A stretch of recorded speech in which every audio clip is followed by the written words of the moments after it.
আসসালামু আলাইকুম ওয়া রাহমাতুল্লাহি ওয়া বারাকাতুহু। আজকে আলোচনা করব মহিলাদের 11টি আমল সম্পর্কে, যে 11টি আমল করলে মহিলারা সহজে জান্নাতে যেতে পারবেন। 1 নম্বর আমল হলো 5 ওয়াক্ত নামাজ সময় মতো আদায় করা। মা বোনেরা অনেক সময় নামাজ আদায় করেন কিন্তু সময় মতো আদায় করতে পারেন না, এক সময়েরটা অন্য সময় গিয়ে পড়েন। এটা করা যাবে না, সময় মতো নামাজ আদায় করতে হবে। 2 নম্বর, কোরআন হাদিসের জ্ঞান অর্জন করা। কারণ কোরআন হাদিসের জ্ঞান না থাকলে আপনি এমন আমল করবেন যেটা কোরআন হাদিসে নাই, শরীয়ত সম্মত না।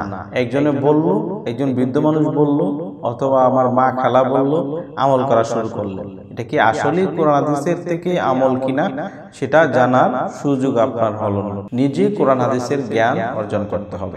3 নম্বর, ফরজ রোজা সঠিকভাবে রাখা। আমার মা বোনেরা মাশাআল্লাহ অনেক রোজা রাখেন, ফরজ রাখেন, নফল রাখেন, ওয়াজিব রাখেন, অনেক রকমের রোজা রাখেন, কিন্তু সঠিকভাবে রাখতে পারেন না। রোজা রেখে পরনিন্দা, গীবত, অভিশাপ এগুলা করতে থাকেন। এই কারণে রোজা সঠিকভাবে হয় না। এই কারণে বলা হয়েছে সঠিকভাবে ফরজ রোজাগুলা রাখতে হবে।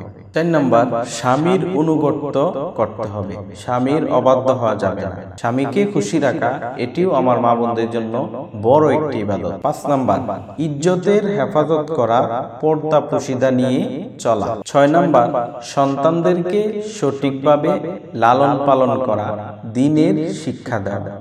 7 নম্বর, কৃতজ্ঞতা আদায় করা, না শুকরিয়া না করা। আমার মা বোনদের একটি খারাপ গুণ হলো ওনারা শুকরিয়া আদায় করতে পারেন না। যতই টাকা হোক, স্বামী যতই ভালো হোক, দেখা যায় শুকরিয়া একটু কম আদায় করে। এটা করা যাবে না, সব সময় আলহামদুলিল্লাহ বলে শুকরিয়া আদায় করতে হবে। 8 নম্বর, অভিশাপ না দেওয়া।